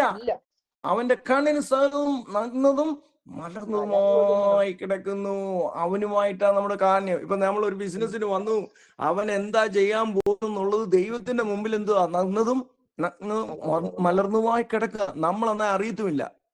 നമുക്ക് വല്ല അതിനുള്ള വെളിപ്പാടുണ്ടോ? ഇല്ല. ചിലപ്പോൾ നമുക്ക് അതാണ് ഏലിശായുടെ മുമ്പില് നയമാന് എന്ത് ചെയ്യാ? ഒരുപാട് സ്വർണവും കാര്യങ്ങളും എല്ലാം വന്നു. എന്നാൽ ഈ നയമാനെ ഒന്ന് കൂട്ടാക്കാനോ ഒന്ന് കാണാൻ പോലും ഏലിശ തയ്യാറായില്ല. എന്തുകൊണ്ട് തയ്യാറായില്ല? അതിന്റെ ആവശ്യം അദ്ദേഹത്തിനില്ല. അതല്ല, ഏലിശ ഈ ശയനഗ്രഹത്തിൽ പറയുന്ന കാര്യം പോലും, രാജാവ് ശയനഗ്രഹത്തിൽ പറയുന്ന കാര്യം പോലും ഏലിശ ഡിറ്റക്ട് ചെയ്യാ. പറഞ്ഞു മനസ്സിലായോ? അപ്പൊ ആ നയമാൻ അവിടുന്ന് പുറപ്പെട്ടപ്പോഴേ ദൈവം എന്ത് ചെയ്യാ? വെളിപ്പാടിനാല് ഈ ഏലിശയ്ക്ക് കാണിച്ചു കൊടുത്തു. ഇവനിൽ ഇച്ചിരി എന്ത് ചെയ്യണ്ടേ? അഹങ്കാരം ഉണ്ടേ. അതാണ് അവൻ പറഞ്ഞത്, എനിക്ക് അവിടെ എന്താ മറ്റേ നദികളൊന്നും ഇല്ലാഞ്ഞിട്ടാണ് ഞാൻ ഈ കലക്കവെള്ളത്തിൽ വന്ന് മുങ്ങണ്ടേ. ഇല്ലേ? ചിലർ ഇന്നും ചോദിക്കുന്നതാ, എടാ ഞങ്ങളുടെ നല്ല മൂറോ ഞങ്ങളുടെ നെറ്റി തേച്ച് വെച്ചിരിക്കുക, ഞങ്ങൾ എന്തിനാ ഇനി കലക്കവെള്ളത്തിൽ മുങ്ങുന്നത്? മനസ്സിലായോ? ഇങ്ങനെയുള്ള ന്യായം, കുടുക്ക് ന്യായം, അതാണ് ഈ ആവശ്യമില്ലാതെ. ഇത് ആത്മാവിന്റെ ചിന്ത ആണോ ഇല്ലയോ എന്നുള്ളത് പലപ്പോഴും പലരും ഡിറ്റക്ട് ചെയ്യുന്നില്ല. ചിലപ്പോ ആത്മാവ് ആരിൽ കൂടി സംസാരിച്ചതാ, ഇവൻ ഒരിക്കലും എന്ത് ചെയ്യുക? ആത്മാവിന്റെ ആ ചിന്തയ്ക്ക് അനുസരിച്ച് പോകുന്നില്ല, എഗെയിൻസ്റ്റ് നിൽക്കുക. അപ്പോഴ് ഈ ഏലിശയോട് പറഞ്ഞു, നീ ഇറങ്ങിപ്പോയേക്കരുത്, അവന്റെ അഹങ്കാരം ഒന്ന് കുറയ്ക്കണം, അവന്റെ പ്രൈഡ് ഒന്ന് കുറയ്ക്കണം. അതിനുവേണ്ടിയാണ് ഞാന് 7 പ്രാവശ്യം, അല്ലെ പിന്നെ ഏലിശ എന്തിനാ പറയുന്നത് 7 പ്രാവശ്യം മുങ്ങാൻ പോകുന്നത്? 6-ാം പ്രാവശ്യം അവൻ മുങ്ങിയിട്ടും അവന്റെ കുഷ്ഠം മാറിയോ? ഇല്ല. 7-ാം പ്രാവശ്യം ഇൻസ്റ്റന്റ് ആയിട്ട് അവൻ അനുസരണമുള്ളവനായി തീർന്നപ്പോൾ, അവന്റെ അഹങ്കാരം അങ്ങോട്ട് താത്തു വെച്ചപ്പോൾ അവൻ എന്ത് ചെയ്യാം? ഒരു ബാലനെ പോലെ തൊക്കൊക്കെ അങ്ങോട്ട് നല്ല, ഇവനങ്ങ് അത്ഭുതപ്പെട്ടു പോയി. ഇതെന്താണ്? അവനെ ദൈവം ഒരു പാഠം പഠിപ്പിക്കുക. അതുകൊണ്ടാണ് എലീശ എന്ത് ചെയ്ത്? തിരിച്ചും വന്ന് പൈസ കൊടുത്തിട്ടുണ്ടേ, വേണ്ട, നിന്റെ പൈസയല്ല വേണ്ടി, നീ ഒന്ന് നന്നാകണം, നീ എന്ത് ചെയ്യാ? നാശത്തിലോട്ട് പോകരുത്. അതാണ് കർത്താവ് പറഞ്ഞേ, ആ നയമാന്റെ അടുക്കിലോട്ട് അല്ലാതെ വേറെ ആര്? ഇസ്രായേൽ ഒരുപാട് കുഷ്ഠരോഗികൾ ഉണ്ടായിരുന്നു, ഇല്ലേ? കർത്താവ് പറഞ്ഞില്ലേ അവസാനം പുതിയ നിയമത്തിലെ? ആരെയും അങ്ങോട്ട് വിട്ടില്ല നയമാനെ. ദൈവത്തിന് ചിലരെ പറ്റി ചില ഉദ്ദേശങ്ങൾ ഉണ്ട്. നമ്മൾ ഓരോരുത്തരെയും പറ്റി ഒരു വലിയൊരു കാര്യം ആണ്. എന്നെ പറ്റിയുള്ള നിന്റെ വിചാരങ്ങൾ എത്ര? ആകാശം ഭൂമിക്ക് മീതെ ഉയർന്നിരിക്കുന്നത്. അതുണ്ട്. സങ്കീർത്തനം 139 എങ്ങനെയാ പറഞ്ഞിരിക്കുന്നത്? അനവധിയാ, കടൽക്കരയിലെ മണലിനേക്കാൾ അധികം. ഹല്ലേലൂയ. അപ്പൊ നമ്മെ പറ്റി ദൈവത്തിന് ഓരോ ഉദ്ദേശമുള്ളത് നമ്മൾ മനസ്സിലാക്കാതെ ദൈവഹിത പ്രകാരം അങ്ങോട്ട് പോകുമ്പോഴേ ദൈവം എന്ത് ചെയ്യുക? ചില കാര്യങ്ങളൊക്കെ ഇങ്ങോട്ട് പിടിച്ചുകൊണ്ട് നമ്മളെ ഇങ്ങോട്ട് കൊണ്ടുവരിക. ആ വഴിയിൽ കൂടെ പോകുമ്പോഴാണ് അവിടെ ജീവനും ശക്തി അവിടെ ഇരിക്കുന്നത്. അപ്പം കറക്റ്റ് ആത്മാവ് നമ്മളെ ആ വഴി കൂടെ, അതാണ് അവൻ എന്നെ പച്ചയായ പുൽപ്പുറങ്ങളിൽ എന്നെ കിടത്തുന്നു, സ്വസ്ഥതയുള്ള വെള്ളത്തിനരികത്തേക്ക് എന്നെ എന്ത് ചെയ്യാം? നയിക്കുക. ആ പരിശുദ്ധാത്മാവിലേക്ക് നമ്മെ നയിക്കുമ്പോൾ നാം ദൈവത്തിനൊന്ന് ചേർന്ന് നിന്ന് കഴിയുമ്പോൾ, അതാണ് ഇവിടെ പറഞ്ഞിരിക്കുന്നത്. ആത്മാവ് 26-ാം വാക്യത്തിലെ ആത്മാവ് നമ്മുടെ ബലഹീനതയ്ക്ക് തുണ നിൽക്കുന്നു. വേണ്ടും പോലെ പ്രാർത്ഥിക്കേണ്ടത് നാം അറിയുന്നില്ലെങ്കിൽ ആത്മാവ് നമുക്ക് വേണ്ടി കയറി ഇരുന്ന് അങ്ങ് എന്ത് ചെയ്യുക? പ്രാർത്ഥിക്കുക. ഉച്ചരിച്ചുകൂടാത്ത ഞരക്കങ്ങളാൽ കർത്താവേ അവനെ ഇച്ചിരൂടെ ഒന്ന് നോക്കട്ടെ, ഞാനൊന്ന് നന്നായിട്ട്, ഒരു വർഷം കൂടെ നിക്കട്ടെ, വെട്ടിക്കളയല്ലേ എന്ന് വേണ്ടി നമുക്ക് വേണ്ടി പക്ഷവാദം ചെയ്യാം. അങ്ങനെ പക്ഷവാദം ചെയ്യുന്നു. കർത്താവിന്റെ പരിശുദ്ധാത്മാവ് നമ്മെ പക്ഷവാദം ചെയ്യുന്നു. ആരൊക്കെയോ നമുക്ക് വേണ്ടി പ്രയലയിൽ പ്രാർത്ഥിക്കുന്നു. അനേകരുടെ പ്രാർത്ഥന ദൈവത്തിന്റെ ഗീതം നമ്മെ പറ്റിയുള്ള ദൈവത്തിന്റെ ഉദ്ദേശങ്ങളോ നമ്മൾ വീഴാതെ കൊണ്ട് നമ്മെ എന്ത് ചെയ്യുക, ദൈവം ഇങ്ങനെ താങ്ങി നിർത്തിയിരിക്കുക. അതാണ് പറഞ്ഞിരിക്കുന്നത്. ഒന്ന് വായിക്കാൻ സിസ്റ്ററെ, 1 കൊരിന്ത്യർ 2:10 ആത്മാവ് ദൈവത്തിന്റെ മനസ്സറിയുന്നുള്ള കാര്യം അവിടെ എഴുതിയിട്ടുണ്ട്. 1 കൊരിന്ത്യർ ആർക്ക് വേണേലും വായിക്കാമേ. ബൈബിള് വായിക്കുന്നതിന് നമുക്ക് ഒരു ദൈവം തന്റെ ആത്മാവിനാൽ വെളിപ്പെടുത്തിയിരിക്കുന്നു. ആത്മാവ് സകലത്തെയും ദൈവത്തിന്റെ ആഴങ്ങളെയും ആരായുന്നു. മനുഷ്യനിലുള്ളത് അവനിലെ മനുഷ്യാത്മാവല്ലാതെ മനുഷ്യനിൽ ആരും അറിയും. അതുപോലെ തന്നെ ദൈവത്തിലുള്ളത് ദൈവാത്മാവല്ലാതെ ആരും ഗ്രഹിച്ചിട്ടില്ല. അടുത്ത വാക്യം, നാമോ ലോകത്തിന്റെ ആത്മാവിനെ അല്ല, ദൈവം നമുക്ക് നൽകിയത് അറിവാനായി ദൈവത്തിൽ നിന്നുള്ള ആത്മാവിനെ അത്രേ പ്രാപിച്ചത്. അത് ഞങ്ങൾ ഞാൻ ഉപദേശിക്കുന്ന വചനങ്ങളാലല്ല, ആത്മാവ് ഉപദേശിക്കുന്ന വചനങ്ങളാൽ തന്നെ പ്രസ്താവിച്ചുകൊണ്ട് ആത്മീകന്മാർക്ക് ആത്മീകമായത് തെളിയിക്കുന്നു. അടുത്തത് പ്രാകൃത മനുഷ്യൻ. എന്നാൽ പ്രാകൃത മനുഷ്യൻ ദൈവാത്മാവിന്റെ ഉപദേശം കൈക്കൊള്ളുന്നില്ല, അതവന് ഭോഷത്വമാകുന്നു. ആത്മീയമായി വിവേചിക്കേണ്ടതാകയാൽ അതവന് ഗ്രഹിപ്പാൻ കഴിയുന്നതുമല്ല. ആത്മീകനോ സകലത്തെയും വിവേചിക്കുന്നു, താൻ ആരാലും വിവേചിക്കപ്പെടുന്നതുമില്ല. കർത്താവിന്റെ മനസ്സറിഞ്ഞ് അവനെ ഗ്രഹിപ്പിക്കാവുന്നവനാ നാമോ ക്രിസ്തുവിന്റെ മനസ്സുള്ള. ആമേൻ, ഹല്ലേലൂയ. കർത്താവിന്റെ മനസ്സ് നമുക്കുണ്ടോ ഇല്ലയോ എന്നുള്ളതാണ് കർത്താവ് എന്ത് ചെയ്യുന്നത്, ശോധന ചെയ്യുന്നത്. ഹൃദയത്തെ ശോധന ചെയ്ത് നമ്മെ എന്ത് ചെയ്യാം, എന്നില് ദാവീദ് പറയുന്നത് എന്താ, നീ എന്നെ ശോധന ചെയ്ത് എന്റെ ഹൃദയത്തെ അറിയണമേ, മനസ്സൊരുക്കമുള്ള ആത്മാവിനാൽ എന്നെ നടത്തണമേ എന്ന് പറയുമ്പോൾ കർത്താവിന്റെ മനസ്സിനനുസരിച്ചാണോ നമ്മുടെ മനസ്സും ഹൃദയവും ആത്മാവും ചിന്തകളും ഒരുമിച്ച് പ്രവർത്തിക്കുന്നത്? അതാണ് ഇവിടെ പറഞ്ഞിരിക്കുന്നത്. മനുഷ്യനുള്ളത് അവന്റെ മനുഷ്യാത്മാവല്ലാതെ മനുഷ്യനിൽ അറിയും ഇല്ലേ? ഇന്ന് എത്രയോ ഡിറ്റക്ഷൻ ഉണ്ട്, ഇന്ന് എത്രയോ ടെക്നോളജി ഉണ്ട്. മസ്ക് ഒരു പുതിയ ടെക്നോളജി കണ്ടുപിടിക്കുക, ന്യൂറോ ടെക്നോളജി എന്ന് പറഞ്ഞാൽ നമ്മുടെ മനസ്സിലിരിക്കുന്നത് പുറത്ത് കൊണ്ടുവന്ന് കമ്പ്യൂട്ടറിൽ കാണിക്കുന്ന ടെക്നോളജിയാ. ഇതൊന്നും സക്സസ് ആകുമെന്ന് അറിയത്തില്ല. ഇവിടെ പറഞ്ഞിരിക്കുന്ന വചനം എന്താ പറഞ്ഞത്, മനുഷ്യനുള്ളവന്റെ മനുഷ്യാത്മാവല്ലാതെ മനുഷ്യനുള്ളത് അറിയും.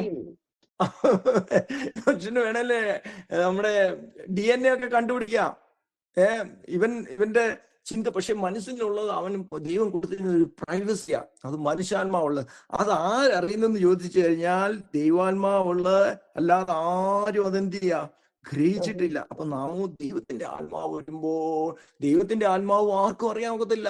അത് ആർക്കറിയാൻ പറ്റും? പരിശുദ്ധാത്മാവ് നമ്മുടെ ഉള്ളില് ദൈവത്തിന്റെ ആത്മാവ് തന്നെങ്കിൽ, ആത്മാവ് ഇപ്പം ദൈവത്തിലുള്ളത് മുഴുവൻ നമ്മെ അറിയിക്കില്ല. നമ്മോടുള്ള ദൈവത്തിന്റെ ഉദ്ദേശം എന്ത് ചെയ്യും?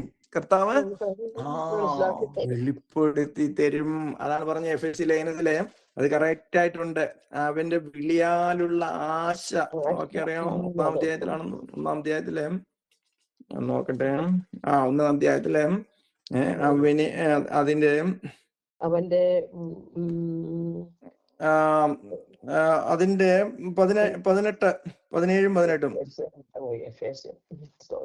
എഫെസ്യ ലേഖനം അതിന്റെ 16-ാം വാക്യത്തിലെ വാക്യം എഴുതാ, നിങ്ങൾക്ക് വേണ്ടി ഇഷ്ടപ്പെടാതെ സ്തോത്രം ചെയ്ത് നമ്മുടെ കർത്താവായ യേശു സ്തോത്രം ചെയ്ത് എന്റെ പ്രാർത്ഥനയിൽ നിങ്ങളെ ഓർത്തുകൊണ്ട് നമ്മുടെ കർത്താവായ യേശു ക്രിസ്തുവിന് മഹത്വവും പിതാവാനും നിങ്ങൾക്ക് തന്നെയുള്ള പരിജ്ഞാനത്തിൽ ജ്ഞാനത്തിന്റെയും വെളിപ്പാടിനെ ആത്മാവിനെ തരേണ്ടതിനും. അടുത്ത വാക്യം വായിക്കൂ സിസ്റ്ററെ. നിങ്ങളുടെ ഹൃദയദൃഷ്ടി പ്രകാശിപ്പിച്ചിട്ട് അവന്റെ വിളിയാലുള്ള ആശ ഇന്നതെന്നും വിശുദ്ധന്മാരിൽ അവന്റെ അവകാശത്തിന്റെ മഹിമാധനം ഇന്നതെന്നും അവന്റെ ബലത്തിൻ വല്ലഭത്വത്തിന്റെ വ്യാപാരത്താൽ വിശ്വസിക്കുന്ന നമുക്ക് വേണ്ടി വ്യാപരിക്കുന്ന അവന്റെ ശക്തിയുടെ അളവറ്റ വലിപ്പം ഇന്നതെന്ന് നിങ്ങൾ അറിയേണ്ടതിനും പ്രാർത്ഥിക്കുന്നു.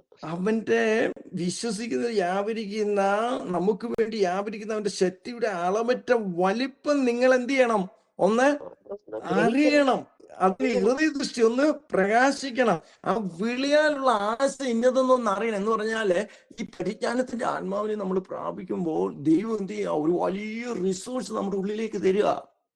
ആ പരിശുദ്ധാത്മാവ് നമ്മുടെ ഉള്ളിൽ വരാതെ നമുക്ക് ആ റിസോഴ്സ് കിട്ടത്തില്ല. ഒരു മനുഷ്യനെ പറ്റിയുള്ള ദൈവത്തിന്റെ ഹിതം അവനുള്ള മനുഷ്യാത്മാവിലോട്ട്, അവനിലുള്ള ദൈവത്തിന്റെ ആത്മാവിലോട്ട് ദൈവം കൊടുക്കുക. ഇപ്പൊ എന്റെ ഫോണിൽ വരുന്ന ഒരു കോള് ഒരിക്കലും സിസ്റ്ററിന്റെ ഫോണിലോട്ടോ മറ്റേ വിട്ടിരിക്കുന്ന ആരുടെ ഫോണിലോട്ടോ വരില്ല. എങ്ങനെയാ വരാതിരിക്കുന്നത്? എത്രയോ ഫോണുണ്ട് ലോകത്ത്, എത്രയോ സിഗ്നൽ ഇതിലൂടെ പോകുന്നു. ഇപ്പൊ ഞങ്ങളുടെ ഏരിയയിൽ ഒരു 10 ലക്ഷം ആളുകൾ നിൽക്കുന്നതിന്റെ ഇടയിൽ നമ്മൾ നിൽക്കുകയാണെങ്കിലും എന്നോടുള്ള കോൾ എങ്ങോട്ടാ വരുന്നത്? എന്റെ നമ്മുടെ ഫോണിലോട്ടാ. മനുഷ്യന്റെ ടെക്നോളജി ഇത്രയും ആണെങ്കിൽ ദൈവത്തിന്റെ കാര്യം എന്താ അത്ഭുതം, എന്താ അത്ഭുതമാണ് നമുക്ക്. അതാണ് എന്റെ വിളിയാലുള്ള ആശ നമ്മളൊന്ന് അറിയണം. അവിടെ പറഞ്ഞിരിക്കുന്നത് ആ ജ്ഞാനത്തിന് ഇത് ഈ എന്താ പറയുന്നത്, ഈ നമ്മൾ മുമ്പേ വായിച്ച വാക്ക്, ഇത് ഭോഷന്മാരോട് പറഞ്ഞു കഴിഞ്ഞാൽ, ജഡപ്രകാരം ഉള്ളവനോട് പറഞ്ഞാൽ അവൻ ഇത് ഭോഷത്വമാ, അവൻ ഇത് ഗ്രഹിക്കാൻ പറ്റത്തില്ല, അവൻ കളിയാക്കും. പോയി ഈ കാലത്ത് ഇങ്ങനെ വേണോ പോയി പണി. ഈ ബൈഡന്റെ ഗവൺമെന്റില് എന്താ സംഭവിച്ചെന്നറിയാം? മനുഷ്യന്റെ ഐഡന്റിറ്റി മാറ്റാം. ആണിന് പെണ്ണാം, പെണ്ണിന് ആണാ.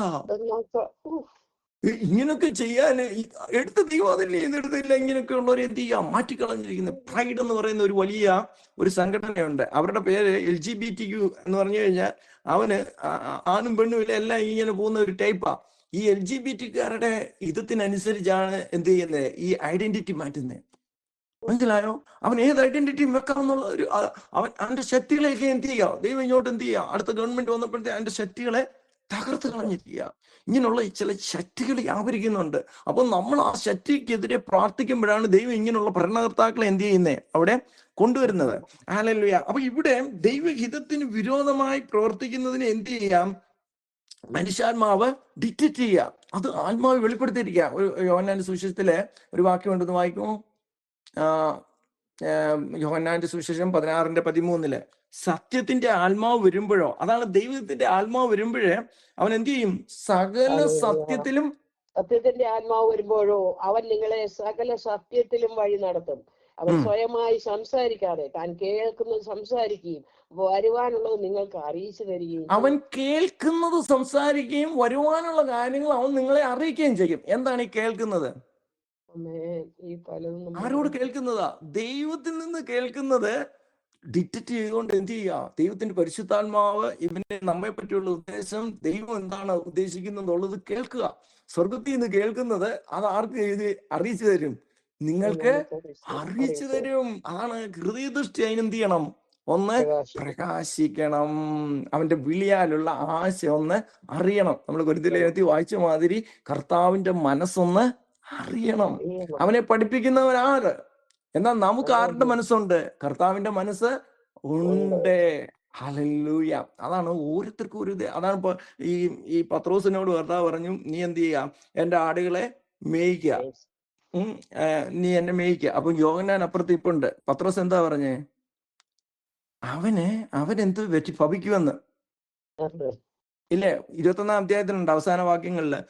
അവൻ എന്ത് ഭവിക്കും? അന്ന് കർത്താവ് എന്താ പറഞ്ഞേ? എടാ, നിന്നെ പറ്റിയുള്ള ഉദ്ദേശം ഞാൻ നിന്നോട്, അവനെ പറ്റിയുള്ളത് ഞാൻ അവനോട് പറഞ്ഞോളാം. നീ ആ ആവശ്യത്തിൽ എന്ത് ചെയ്യാ? ഇടപെടേണ്ട കാര്യമില്ല. ഓരോ മനുഷ്യനും ഒരുത്തനെ അര കെട്ടിക്കൊണ്ട് അവന് പത്രോസിനോട് പറഞ്ഞു, നിന്നെ അര കെട്ടിക്കൊണ്ട് നീ പ്രായമാകുമ്പോൾ അര കെട്ടിക്കൊണ്ട് നിനക്ക് ഇഷ്ടമല്ലാത്ത വഴി കൂടെ പോകും. ഇത് കേട്ടപ്പോഴേ പത്രോസിന്റെ ഹൃദയത്തിന് അങ്ങ് ഭയങ്കര വേദന. പത്രോസിന്റെ മരണത്തെ പറ്റിയാണ് പറഞ്ഞത്, ഇല്ലേ? നീ കൈ പൊക്കുമെന്ന്, ഇല്ലേ? കൈ നിന്നെ പൊക്കുമെന്ന് പറഞ്ഞു കഴിഞ്ഞാൽ ക്രൂശിലേക്ക് കൊണ്ടുപോകുമ്പോൾ സറണ്ടർ ചെയ്യുന്ന കാര്യം അവിടെ പറഞ്ഞത്. അപ്പോൾ ഇത് കേട്ടപ്പോൾ പത്രോസിന് ഭയങ്കര വേദന. പക്ഷേ യോഹന്നാന്റെ കാര്യം ചോദിക്കുക. അപ്പൊ എന്താ? ഓരോരുത്തരും എങ്ങനെ മരിക്കണമെന്ന് പോലും ദൈവം എന്ത് ചെയ്യുക? ഡിക്റ്റേറ്റ് ചെയ്ത് എല്ലാം എഴുതി വെച്ചിരിക്കുക കർത്താവിന്റെ പുസ്തകത്തില്. അപ്പൊ അതൊരു പ്രകാരം നടക്കാൻ വേണ്ടി, സ്വർഗത്തിലെ പോലെ ആ ബുക്കിൽ എഴുതിയിരിക്കുന്നത് പോലെ ഭൂമിയിൽ നടക്കാൻ വേണ്ടി ദൈവത്തിന്റെ പരിശുദ്ധാത്മാവ് നമ്മളെ എന്ത് ചെയ്യാം? അതിലേക്ക് നയിച്ചുകൊണ്ടിരിക്കുക. അതാണ് പറഞ്ഞത്, വിശുദ്ധന്മാർക്ക് വേണ്ടി പക്ഷപാതം ചെയ്തിരിക്കുന്നു. എഫെസ്യ ലേഖനം 6:18 എങ്ങനെയാ പറഞ്ഞിരിക്കുന്നത്? എല്ലാ പ്രാർത്ഥനയാലും അപേക്ഷയാലും എന്ത് ചെയ്യാം? ആത്മാവ് പ്രാർത്ഥനയാലും യാതനയാലും ഏത് നേരത്തും ആത്മാവിൽ പ്രാർത്ഥിച്ചും അതിനായി ജാഗരിച്ചും കൊണ്ട് സകല വിശുദ്ധന്മാർക്കും എനിക്കും വേണ്ടി പ്രാർത്ഥനയിൽ പൂർണ്ണ സ്ഥിരത കാണിപ്പേൻ. ആമേൻ. പ്രാർത്ഥന ഏത് യാചനയാലും ഏത് നേരത്തും ആത്മാവിൽ പ്രാർത്ഥിച്ചും. അപ്പൊ ഈ ഓരോരുത്തരെ പറ്റിയുള്ള ദൈവഹിതപ്രകാരം കർത്താവെ നീ നയിക്കണമേ എന്ന് എന്ത് ചെയ്യുക? പ്രാർത്ഥനയിൽ പൂർണ്ണ സ്ഥിരത കാണിക്കുക. അല്ലല്ലോ? അപ്പൊ നമ്മൾ ഇങ്ങനെ വിശ്വാസത്താല പ്രാർത്ഥിക്കുന്നത്. യൂദാലേഖനമായി 1:20 പറഞ്ഞിട്ടുണ്ട്, പ്രിയരേ, നിങ്ങളുടെ അതിവിശുദ്ധ വിശ്വാസത്താൽ നിങ്ങളെ തന്നെ ആത്മീയ വർധന വരുത്തി. അടുത്ത വാക്യത്തിൽ എന്താ പറഞ്ഞിരിക്കുന്നത്? യേശുക്രിസ്തുവിന്റെ കരുണയ്ക്കായി കാത്തിരുന്നും കൊണ്ട് ദൈവ സ്നേഹത്തിൽ നിങ്ങളെ തന്നെ സൂക്ഷിച്ചുകൊള്ളുകയെ. ആമേൻ. ഹല്ലേലൂയ. കരുണയ്ക്കായിട്ട് കർത്താവേ നിന്റെ കരുണ ആ കരുണയ്ക്കായിട്ട് നമ്മൾ അങ്ങോട്ട് കാത്തിരിക്കുമ്പോഴേ എഫേസ്യ ലേഖനത്തിൽ എങ്ങനെയാ പറഞ്ഞിരിക്കുന്നത്?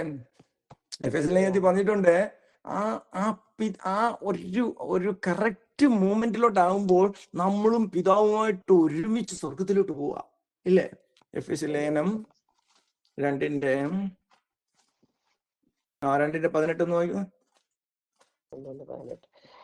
അവൻ മുഖാന്തരം നമുക്ക് ഇരുപക്ഷക്കാർക്കും ഏക ആത്മാവിനാൽ പിതാവിങ്കലേക്ക് പ്രവേശനമുണ്ട്.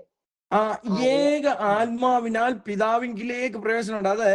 അത് 13-ാം വാക്യത്തിൽ വായിക്കുമ്പോൾ, ദൂരസ്ഥാന നിങ്ങളും ക്രിസ്തുയേശുവിന്റെ രക്തത്താൽ സമീപസ്ഥരായി തീർന്നു. അപ്പൊ അവന്റെ രക്തത്താൽ നമ്മുടെ പാപങ്ങൾക്ക് പരിഹാരം വന്നു. അത് കഴിഞ്ഞ് നമ്മൾ ഇരുപക്ഷത്തെയും ഒന്നാക്കി ശത്രുത്വം എന്ത് ചെയ്യുക? തന്റെ ജഡത്താൽ നീക്കി വേർപാടിന്റെ നടിച്ചുവർ ഇടിച്ചു കളഞ്ഞ് സമാധാനം ഉണ്ടാക്കിക്കൊണ്ട് ഇരുപക്ഷത്തെ അവനിൽ തന്നെ പുതുമനുഷ്യനായി സൃഷ്ടിക്കുവാനും. അപ്പൊ നമ്മളതാണ് ഈ മനസ്സ് പുതുക്കി രൂപാന്തരപ്പെടുക. ആ പഴയ മനുഷ്യനെ അങ്ങോട്ട് ഉരിഞ്ഞു കളഞ്ഞ് ഒരു പുതിയ മനുഷ്യൻ വന്നു കഴിയുമ്പോഴേ നമുക്കിത് മനസ്സിലാവുള്ളൂ, ഒരാത്മാവായി തീരുള്ളൂ. അതാണ് പറഞ്ഞിരിക്കുന്നത്, ക്രൂശിന്മേൽ ശത്രുത്വം ഇല്ലാതാക്കി ഇരുപക്ഷത്തെയും ഏക ശരീരത്താൽ ദൈവത്തോട് നിരപ്പിപ്പാനും അവൻ വന്ന് ദൂരത്തായിരുന്ന നിങ്ങൾക്ക് സമാധാനവും സമീപത്തുള്ളവർക്ക് സമാധാനവും സുവിശേഷിച്ചു. അവൻ മുഖാന്തരം നമ്മൾ ഇരുപക്ഷക്കാരെയും ഏകാത്മാവിൽ പിതാവിങ്കിലേക്ക് പ്രവേശനമുണ്ട്. ഇനി നിങ്ങൾ അന്യരും പരദേശികളുമല്ല, വിശുദ്ധന്മാരും സഹപൗരന്മാരും ദൈവത്തിന്റെ ഭവനക്കാരും ആക്കി തരുകയാണ്. നമ്മൾ ദൈവത്തിന്റെ ഒരു ഭവനത്തിലായിരിക്കണമെങ്കിൽ ദൈവത്തിന്റെ ഭവനത്തിൽ നടക്കുന്ന കാര്യങ്ങൾ എന്ത് ചെയ്യണം? നമ്മള് ആദ്യം പ്രകാരം ആ ഫോളോ അപ്പ്, ആ സ്റ്റാറ്റസ്. ഇവൻ ഡയാന രാജകുമാരിയെ കൊണ്ടുവന്ന് ബ്രിട്ടനിലെ രാജകുടുംബത്തിലോട്ട് വെച്ചപ്പോഴേ അവർക്ക് അത് അഡ്ജസ്റ്റ് ചെയ്ത് പോകാനൊക്കത്തില്ല. അവരുടെ വീട്ടിൽ നടന്ന കാര്യങ്ങളല്ല ഇവിടെ എല്ലാം ചിട്ടയും റൂളുമാ, ഇല്ലേ? രാജഭവനത്തിൽ വരുമ്പോഴേ അതിൻ്റെതായ റൂളും ചട്ടവുമാ. അപ്പൊ ആ ഒരു സിറ്റുവേഷനിൽ നമ്മൾ ആ ഒരു എൻവിറോൺമെന്റുമായിട്ട് നമ്മളൊന്ന് അഡ്ജസ്റ്റ് ചെയ്ത് പോയെങ്കിൽ മാത്രമേ നമ്മൾ എന്ത് ചെയ്യാൻ പറ്റൂ. ഇനി അന്യന്മാരും പരദേശികളുമല്ല, ദൈവത്തിന്റെ ഭവനക്കാരായി മാറുള്ളൂ. ഹല്ലേലൂയ. അപ്പൊ ആ ഭവനത്തിൽ നടക്കുന്ന കാര്യങ്ങള്, ആ ഭവനത്തിന്റെ അതിന്റെ സിസ്റ്റം ഒക്കെ ദൈവം എന്ത് ചെയ്യുക? നമ്മളെ ഒന്ന് പഠിപ്പിക്കും. ഹല്ലേലൂയ. അതാണ് താഴത്തെ വാക്യത്തിൽ പറഞ്ഞിരിക്കുന്നത്, ക്രിസ്തേശു തന്നെ മൂലക്കല്ലായിരിക്കെ നിങ്ങളെ അപ്പോസ്തലനും പ്രവാചകനും എന്ന അടിസ്ഥാനത്തിന്മേൽ പണിതിരിക്കുന്നു. അവനിൽ കെട്ടിടം മുഴുവനും യുക്തമായി ചേർന്നും ഏകീഭവിച്ചും പണിതിരിക്കുന്നു. അവനിൽ കെട്ടിടം മുഴുവൻ യുക്തമായി ചേർന്ന് കർത്താവിൽ വിശുദ്ധ മന്ദിരമായി വളരുന്നു. അവനിൽ നിങ്ങളെയും ദൈവത്തിന്റെ നിവാസമാകേണ്ടതിന് ആത്മാവിനാൽ ഒന്നിച്ച് പണിത് വരും. ആത്മാവിനാൽ ഒന്നിച്ച് പണിതിരിക്കുക. എന്തിനാണെന്നറിയാമോ? ദൈവത്തിന് ഒരു നിവാസമാകേണ്ടതിന്. ദൈവം വസിക്കണമെങ്കിൽ അതിനനുസരിച്ചുള്ള ആ സ്റ്റാറ്റസിനനുസരിച്ച് നമ്മളെ എന്ത് ചെയ്യുക? പ്രിപ്പയർ ആക്കിക്കൊണ്ടിരിക്കുക. മനസ്സിലായോ? ഒരു അമേരിക്കൻ പ്രസിഡന്റ് ഓടി വന്ന് നമ്മുടെ ഇന്ത്യയിൽ ഏതെങ്കിലും ഒരു ഹോട്ടലിൽ റൂം എടുക്കുമോ? ഇല്ല. അവരവിടുന്നേ ചെക്ക് ചെയ്ത് എല്ലാം കൊടുത്ത് അതിന് സ്റ്റാറ്റസിനുള്ള എല്ലാ ഫെസിലിറ്റീസും, ടെക്നോളജിയും, ഇന്റർനെറ്റും, എല്ലാ ടെക്നോളജിയും, ക്വാളിറ്റിയും, അതിന്റെ മെറ്റീരിയൽ എല്ലാം ഉണ്ട്, സെക്യൂരിറ്റി എല്ലാം ചെക്ക് ചെയ്തിട്ടാണ് അവിടെ വന്ന് താമസിക്കുന്നത്. ഹല്ലേലൂയ. അതുപോലെ നമ്മുടെ ഉള്ളിൽ വന്ന് നമ്മുടെ കർത്താവിന്റെ പരിശുദ്ധാത്മാവ് നമ്മുടെ ദൈവത്തിന് ഒരു നിവാസമായി നമ്മൾ പണിയപ്പെടണമെങ്കിൽ ആ സ്വർഗത്തിലെ അതിന്റെ സിസ്റ്റത്തിനനുസരിച്ച് എന്ത് ചെയ്യണം? നമ്മള് അഡ്ജസ്റ്റ് ആകണം. മനസ്സിലായോ? നമ്മൾ അഡ്ജസ്റ്റ് അല്ല, ഞാൻ അഡ്ജസ്റ്റ്, കർത്താവ് എന്റെ സിസ്റ്റത്തിനനുസരിച്ച് അഡ്ജസ്റ്റ് ഇങ്ങോട്ട് വരുമോ? ഒന്നും വേണ്ടതില്ല, അവിടെ ഇരിക്കും. ഹല്ലേലൂയ. അപ്പോഴേ അതാണ് പറഞ്ഞിരിക്കുന്നത്. അതിന്റെ 3:16 വായിക്കോ സിസ്റ്റം. അവിടെ എഴുതിയിരിക്കുന്നത് 3:16, തന്റെ മഹത്വത്തിന്റെ സ്ഥാനത്തിനൊത്തവണ്ണം അവന്റെ ആത്മാവിനാൽ നിങ്ങൾ അകത്തെ മനുഷ്യനെ സംബന്ധിച്ച് ശക്തിയോടെ ബലപ്പെടേണ്ടതിനും ക്രിസ്തു വിശ്വാസത്താൽ നിങ്ങളുടെ ഹൃദയങ്ങളിൽ വസിക്കേണ്ടതിനും വരം നൽകണമെന്നും നിങ്ങൾ സ്നേഹത്തിൽ വേരും അടിസ്ഥാനപ്പെട്ടവരായി വീതിയും നീളവും ഉയരവും ആഴവും എന്തെന്ന് സകല വിശുദ്ധന്മാരോടും കൂടെ ഗ്രഹിപ്പാനും പരിജ്ഞാനത്തെ കവിയുന്ന ക്രിസ്തുവിൻ സ്നേഹത്തെ അറിവാനും പ്രാപ്തരാകുകയും ദൈവത്തിന്റെ എല്ലാ നിറവിനോളം നിറഞ്ഞു വരികയും വേണം എന്നും പ്രാർത്ഥിക്കുന്നു. ആമേൻ. അവൻ തന്റെ മഹത്വത്തിന്റെ ധനത്തിനൊത്തവണ്ണം അവന്റെ ആത്മാവിനാൽ നിങ്ങളുടെ അകത്തെ മനുഷ്യനെ സംബന്ധിച്ച് ശക്തിയോടെ കൂടെ ബലപ്പെടണം. ആ ഒരു ക്വാളിറ്റി, ആ ഒരു എന്താണ് സിസ്റ്റത്തിലൂടെ, ആ ഭവനത്തിലുള്ള സിസ്റ്റത്തിലൂടെ. ബ്രിട്ടനിലൊക്കെ രാജകുമാരി അവിടെ ചെന്ന് ഞാനൊരു ദിവസം അതിൻ്റെ ആർട്ടിക്കിൾ വായിച്ചു. അവിടെ ആ കുടുംബത്തിൽ ഇറങ്ങിക്കഴിഞ്ഞ് നമ്മൾ അവിടെ ചെന്ന് കഴിഞ്ഞാൽ ഓരോത്തിനും ഓരോ കാര്യമാണ്. നമ്മൾ കഴിച്ചിട്ട് പാത്രം കഴുകി വെച്ചിട്ട് പിന്നെ ഫോർക്ക് നൈഫ് എങ്ങനെ ഉപയോഗിക്കുന്നു, ടവൽ എങ്ങനെ മടക്കി വെക്കണം, മുഴുവൻ ആഹാരം കഴിഞ്ഞിട്ട് ടവൽ എങ്ങനെ വെക്കണം, അതിനു മുമ്പേ നമുക്ക് ആവശ്യമുണ്ടെങ്കിൽ എങ്ങനെ ഇങ്ങനെയൊക്കെ ഓരോ റൂളും ചട്ടവുമാണ്. ഇതെല്ലാവർക്കും നമ്മൾ കുറച്ച് നമുക്ക് ദേഷ്യം വരും, ചിലർക്കൊക്കെ ദേഷ്യം വരും, ഇട്ടേച്ച് പോയി കഴിഞ്ഞാൽ ശരിയാകത്തില്ലെന്നാണ് ഇവിടെ പറഞ്ഞിരിക്കുന്നത്. എന്താണ് പറഞ്ഞിരിക്കുന്നത്? അവന്റെ മഹത്വത്തിന്റെ തനത്തവണ്ണം നമ്മുടെ ആത്മാവിൽ എന്ത് ചെയ്യണം? അകത്തെ മനുഷ്യൻ എന്ത് ചെയ്യണം? പഴയ മനുഷ്യനൊന്ന് ഉരിഞ്ഞു കളഞ്ഞ് പുതുക്കം പ്രാപിക്കുന്ന ആ പുതിയ മനുഷ്യനെ ഒന്ന് നമ്മൾ ധരിക്കുമ്പോൾ നമ്മൾ അവന്റെ ഭവനത്തിൽ എന്ത് ചെയ്യുക? മെമ്പറാ. അങ്ങനെയുള്ളൊരു ഭവനത്തിൽ ആ നിവാസമാകേണ്ടതിന് കർത്താവ് വന്ന് വസിക്കുവാൻ ആഗ്രഹിക്കുന്നത്. അപ്പം ദൈവത്തിന്റെ ഒരു ടെമ്പിൾ ആകണമെങ്കിൽ, ആത്മാവിനാൽ ഒരു എന്താ പറയുന്നത്, ഒരു ഭവനമായി നമ്മൾ മാറണമെങ്കിൽ ആ സിസ്റ്റത്തിലോട്ട് അവന്റെ ഹിതപ്രകാരം ആത്മാവിന്റെ ചിന്ത എന്നെന്ന് അറിഞ്ഞ് നമ്മളെ തന്നെ റെഡിയാക്കുമ്പോൾ പരിശുദ്ധാത്മാവ് നമ്മളെ എന്ത് ചെയ്യുക? ദൈവത്തിന്റെ ഒരു നിവാസമാക്കി മാറ്റും. ഇനി 20-ാം വാക്യം ഒന്ന് വായിച്ചേ. അങ്ങനെയാണെങ്കിൽ എന്നാൽ നാം ചോദിക്കുന്നതിലും നനയ്ക്കുന്നതിലും അത്യന്തം പരമായി ചെയ്യുവാൻ നമ്മിൽ വ്യാപരിക്കുന്ന ശക്തിയാൽ കഴിയുന്നവന് സഭയിലും ക്രിസ്തുവേശുവിലും എന്നേക്കും തലമുറയായും മഹത്വം ഉണ്ടാകട്ടെ. ആമേൻ. ഹല്ലേലൂയ. ദൈവത്തിന്റെ ഒരു നിവാസമായി നാം മാറുമ്പോൾ ഹല്ലേലൂയ, നമ്മൾ എന്ത് ചെയ്യുക? അതോറിറ്റി, ആ അവകാശവും നമുക്ക് ലഭിക്കുക. ഒരു വീട്ടിൽ വന്നു കഴിയുമ്പോൾ ആ വീട്ടിലെ എല്ലാ സ്വാതന്ത്ര്യവും നമുക്ക് തന്നിരിക്കുക. ഇനി നിങ്ങൾ അന്യരും പരദേശികളുമല്ല, വിശുദ്ധന്മാരും ദൈവത്തിന്റെ സഹപൗരന്മാരും ദൈവത്തിന്റെ ഭവനക്കാരുമാ. അങ്ങനെയാണെങ്കിൽ ആ അധികാരം കർത്താവ് പറഞ്ഞില്ലേ, ഉണ്ടാകട്ടെ എന്ന് പറഞ്ഞാൽ ഉണ്ടായി. അതുകൊണ്ട് ചില വിഷയങ്ങളെയൊക്കെ നടുവാനും പണിയുവാനും നിർമ്മിക്കുവാനും മുടിപ്പാനും നശിപ്പാനും ഞാൻ നിനക്ക് എന്ത് ചെയ്യാം? അധികാരം തന്നിരിക്കുന്നു. അവിടെ പറഞ്ഞത് അതുകൊണ്ടാണ് പറഞ്ഞത്, നാം ചോദിക്കുന്നതിനെ നനയ്ക്കുന്നതിനും അത്യന്തം പരമായി ചെയ്യുവാൻ നമ്മിൽ വ്യാപരിക്കുന്ന ശക്തിയാൽ കഴിയുന്നവന്. ഹല്ലേലൂയ. എത്ര പേര് വിശ്വസിക്കുന്നു? ഹല്ലേലൂയ. നമ്മൾ ആ ഒരു കർത്താവിന്റെ ആഗ്രഹത്തിനനുസരിച്ച്, പരിശുദ്ധാത്മാവിനനുസരിച്ച് അങ്ങോട്ട് പോകുമ്പോഴാണ്. 1 യോഹന്നാനിൽ എങ്ങനെയാ വായിച്ചിരിക്കുന്നത്? 5:14 അവന്റെ ഇഷ്ടപ്രകാരം നാം എന്തെങ്കിലും ചോദിച്ചാൽ അവൻ നമ്മുടെ അപേക്ഷ കേൾക്കുന്നു. നാം എന്ത് ചോദിച്ചാലും അവൻ നമ്മുടെ അപേക്ഷ കേൾക്കുന്നു എന്ന് അറിയുന്നു. അവനോട് അപേക്ഷിച്ചത് ലഭിച്ചുവെന്നും അറിയുന്നു. എങ്ങനെയാ അറിയുന്നത്? ആത്മാവ് നമുക്ക് മനസ്സിലാക്കി തരും. ഇന്ന കാര്യം ചോദിക്കേ, നീ ഇന്ന കാര്യം അങ്ങോട്ട് ചോദിക്കേ, ഇന്ന കാര്യത്തിന് വേണ്ടി പ്രാർത്ഥിക്കേ, ദൈവം നിനക്ക് സഹായിക്കാൻ പോവാ. അബ്രാഹാമിനോട് പറഞ്ഞു, നിനക്ക് എന്തുവാ? ഒരു മകനെ എന്ത് ചെയ്യാ? ഞാൻ തരും. ഈ വിഷയത്തിന് വേണ്ടി നീ ഒന്ന് പ്രാർത്ഥിക്കേ. അവൾ പ്രാർത്ഥിച്ചു. അബ്രാം പ്രാർത്ഥിച്ചപ്പോ എന്ത് ചെയ്യാ? അബ്രാമിന്റെ അടുക്കൽ കർത്താവ് വന്നിട്ട്, നിന്റെ പേര് ഇനി അബ്രാം അല്ല, എന്താ പിന്നെ? അബ്രഹാം. വാ അങ്ങോട്ട് പൊളിച്ചു. വാ പൊളിച്ചെന്ന് അബ്രഹാം എന്നുള്ള വാക്ക് പൊളിക്കണം. എന്ത് ചെയ്യണം? വാ മുഴുവനും നമ്മള് പൊളിക്കണം, ഇല്ലേ? അപ്പൊ അവിടെ സംഭവിച്ചത് എന്താ? ദൈവത്തിന്റെ ജീവശ്വാസം അവിടോട്ട് ഊതുവായിരുന്നു. ദൈവത്തിന്റെ ശ്വാസം. അബ്രഹാം അല്ല, അവിടെ അബ്രഹാം. സാറ ഇനി സാറ ഈ അവിടെയും ജീവശ്വാസം ഊതി. സാറ ഒരു 17 വയസ്സുകാരിയെ പോലെ ആയി. അബ്രഹാം ഒരു 25 വയസ്സുകാരനെ പോലെ. ഹല്ലേലൂയ. ജീവശക്തി അങ്ങോട്ട് വന്നപ്പോൾ സകലത്തെയും ജീവിക്കുന്ന ദൈവത്തിന്റെ പരിശുദ്ധാത്മാവിന്റെ ശക്തി ദൈവം അങ്ങോട്ട് അയച്ചപ്പോ ഹല്ലേലൂയ, ഓട്ടോമാറ്റിക് ബോഡി അങ്ങ് ചേഞ്ച് ആയി. അല്ല പ്രായമായവർക്കും എല്ലാം അങ്ങ് ഒന്നും സംഭവിച്ചെന്നല്ല, അവിടെ ദൈവത്തിന്റെ ശക്തി ആവരിച്ചപ്പോൾ. അതാണ് പറഞ്ഞത്, സൈന്യത്താലല്ല ശക്തിയാലല്ല എന്റെ ആത്മാവിനാലത്രേ.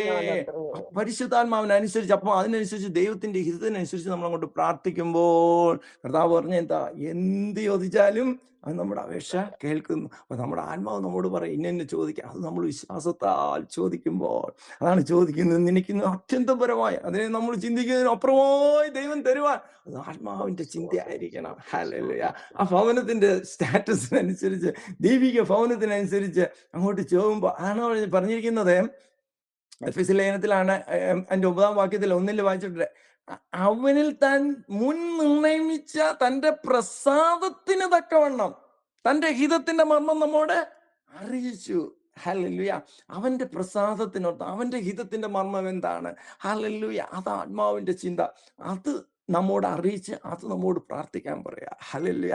അതാണ് യഥാർത്ഥ പ്രാർത്ഥന എന്ന് പറയുന്നത്. ദിവസങ്ങളിൽ കർത്താവിന്റെ കരങ്ങളിലേക്ക് നമുക്ക് ഏൽപ്പിക്കാം. അവന്റെ ഹിതം തിരിച്ചറിഞ്ഞ് അവന്റെ ഹിതത്തിന്റെ ആലോചന സകലതും പ്രവർത്തിക്കുന്നവനാണ് ദൈവം, ഇല്ലേ? അങ്ങനല്ലേ എഴുതിയിരിക്കുന്നത് എഫെസ്യർ 1:10 അങ്ങനെയല്ലേ? അവനിൽ നാം അതെ അവകാശവും പ്രാപിച്ചു, തന്റെ ഹിതത്തിന്റെ ആലോചന പോലെ സകലവും പ്രവർത്തിക്കുന്നതിന്റെ ഇപ്പോൾ നിർണയപ്രകാരം. ഒന്നായിച്ചേർത്ത് ഹല്ലേലൂയ. നമ്മൾ രക്ഷയ്ക്കായിട്ടും അത്ഭുതങ്ങൾ തന്നെ. ഈ ദിവസങ്ങളില് നമുക്ക് വേണ്ടി പ്രവർത്തിക്കാൻ പോവാം. ഹല്ലേലൂയ. അതുകൊണ്ടാണ് പൗലോസ് നിങ്ങൾക്ക് വേണ്ടി ഇടപെടാതെ സ്തോത്രം ചെയ്തതിന്റെ പ്രാർത്ഥനയെ ഞാൻ നിങ്ങളെ തന്നെ ഓർക്കുക. പരിജ്ഞാനം ഒന്ന് നിങ്ങളൊന്ന് പ്രാപിക്കണം. ഹല്ലേലൂയ. ഒരു വാക്യം കൂടെ വായിച്ചിട്ട് നമുക്ക് പ്രാർത്ഥിക്കാം. എബ്രായ ലേഖനം 7:25 എങ്ങനെയാ പറയുന്നത്? നമ്മുടെ കർത്താവ് നമുക്ക് വേണ്ടി പക്ഷപാതം ചെയ്യുന്നു, ഇല്ലേ?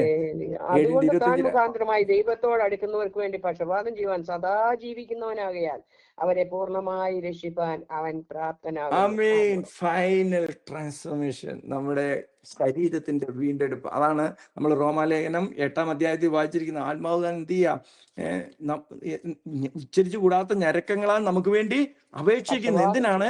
ശരീരത്തിന്റെ വീണ്ടെടുപ്പ്. ഫൈനൽ. ഇതിപ്പോ നമ്മുടെ ദേഹിയുടെ വീണ്ടെടുപ്പ് നടന്നിരിക്കുക. ഫൈനൽ സാൽവേഷൻ എന്ന് പറയുന്നത് ശരീരത്തിന്റെ വീണ്ടെടുപ്പാണ്.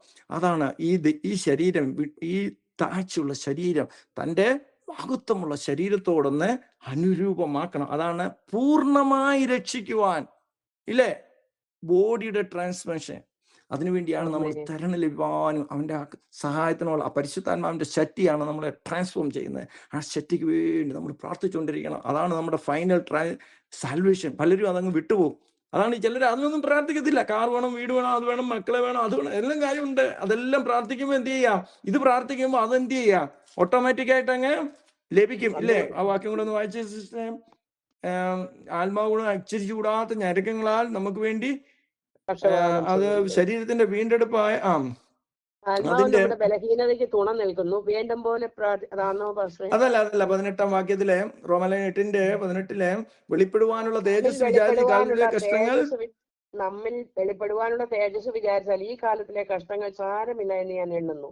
അതാ 18. സൃഷ്ടി ദൈവപുത്രന്മാരുടെ വെളിപ്പാടിനെ ആകാംക്ഷയോടെ കാത്തിരിക്കുന്നു. സൃഷ്ടി ദ്രവത്വത്തിന്റെ ദാസ്യത്തിൽ നിന്ന് വിടുതലും ദൈവമക്കളുടെ തേജസ്സാകുന്ന സ്വാതന്ത്ര്യവും പ്രാപിക്കും എന്നുള്ള ആശയോടെ മായയ്ക്ക് കീഴ്പ്പെട്ടിരിക്കുന്നു. മനഃപൂർവമായിട്ടല്ല, അതിനെ കീഴ്പ്പെടുത്തിയവന്റെ കൽപ്പന നിമിത്തം അത്രേ സർവ സൃഷ്ടിയും ഇന്ന് വരെ ഒരുപോലെ ഞരങ്ങി ഈറ്റുന്നവോടിരിക്കുന്നു എന്ന് നാം അറിയുന്നുവല്ലോ. ആത്മാവെന്ന ആദ്യ ദാനം ലഭിച്ചിരിക്കുന്ന നാമും നമ്മുടെ ശരീരത്തിന്റെ വീണ്ടെടുപ്പായ പുത്രത്വത്തിന് കാത്തുകൊണ്ട് ഉള്ളിൽ ഞരങ്ങുന്നു. ആമേൻ. നമ്മുടെ ശരീരത്തിന്റെ വീണ്ടെടുപ്പ്, ഫൈനൽ ട്രാൻസ്ഫോർമേഷൻ. ഹല്ലേലൂയ. കർത്താവ് അതിന്റെ പൂർണ്ണമായിട്ട് നമ്മളെ ഫൈനൽ സാൽവേഷൻ, ആ ശരീരത്തിന്റെ വീണ്ടെടുപ്പ്. അതാണ് നമ്മുടെ പൗരത്വം സ്വർഗത്തിലല്ല. വാക്യം എവിടാന്നറിയാമോ? ഫിലിപ്പിയർ 3:21-20 നമ്മുടെ പൗരത്വം സ്വർഗത്തിലല്ല. അവിടുന്ന് കർത്താവ് വരും. ഈ താഴ്ചയുള്ള ശരീരത്തെ എൻ്റെ ശരീരമായ മഹത്വമുള്ള ശരീരത്തോടെ അനുരൂപമാക്കി രൂപാന്തരപ്പെടും. സകല സൃഷ്ടികൾ ഇറ്റുകൂടെ ഞരങ്ങുക. ആ ഫൈനൽ ട്രാൻസ്ഫോർമേഷൻ, അതിനുവേണ്ടിയാണ് നമ്മൾ പ്രാർത്ഥിക്കേണ്ടത്. അല്ലെങ്കിൽ സാൽവേഷൻ ഇതുവരെ ശരിയായിട്ടില്ല. ഇനി ഒരു സ്റ്റെപ്പ് കൂടെ ഉണ്ട്. ശരീരത്തിന്റെ വീണ്ടെടുപ്പായ പുത്രത്വം അത് പ്രാപിച്ചു കഴിയുമ്പോൾ നാമും ആ പിതാവ് ദൈവദൂത തുല്യരായി മാറുക. ഹല്ലേലൂയ.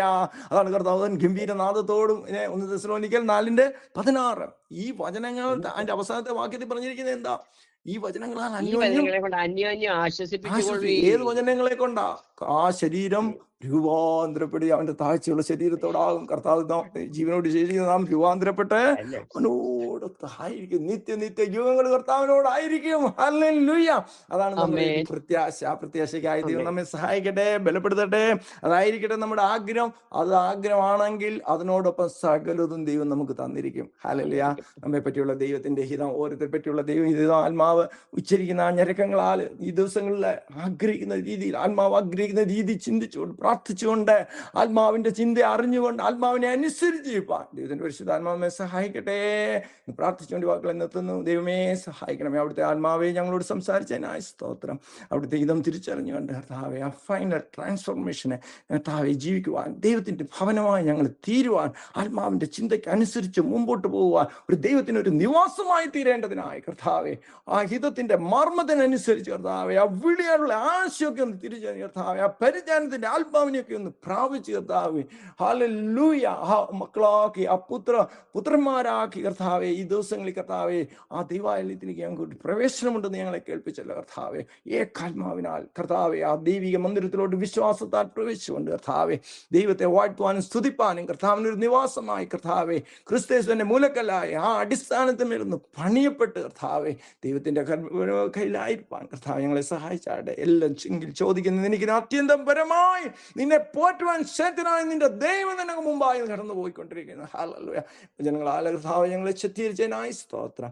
വചനമായി ചെന്ന ദാസിക്കായ സ്തോത്രം. ലൈനിലായിരിക്കുന്ന എല്ലാവരും അനുഗ്രഹിച്ചാട്ടെ. കൃപയ്ക്കുള്ളിൽ മറയ്ക്കും, സഹായിക്കും, ശക്തീകരിക്കും. നിങ്ങൾക്ക് വേണ്ടി ജീവൻ എന്ന കർത്താവായ യേശു ക്രിസ്തുവിന്റെ നാമത്തിൽ യാചിക്കുന്ന കേൾക്കണമേ. ആമേൻ. ആമേൻ. ആമേൻ. യേശുവപ്പാ ഹല്ലേലൂയ. ഒരു പകൽക്കാലം കൊണ്ട് ഞങ്ങൾക്ക് തന്നല്ലോ അനുഗ്രഹിക്കപ്പെട്ട കർത്താവേ. ഹല്ലേലൂയ. വചനം ഞങ്ങളെ കർത്താവേ ഇതിന്റെ ദാസനിലൂടെ ഞങ്ങളെ കേൾപ്പിച്ചല്ലോ കർത്താവേ. ദൈവത്തിന് നന്ദിയോടെ സ്തോത്രം. ഒരു അനുഗ്രഹിക്കപ്പെട്ട കർത്താവേ, ഓരോ വചനങ്ങളും ഞങ്ങൾ പഠിക്കേണ്ടതാണ്. ഞങ്ങൾ അനേക പ്രാവശ്യങ്ങൾ കേട്ടും പഠിച്ചും ഒക്കെ ഇരിക്കുന്ന ഭാഗങ്ങളാണ് കർത്താവേ. ഒരു പ്രാവശ്യം കൂടെ ഒന്ന് കേൾക്കുമ്പോൾ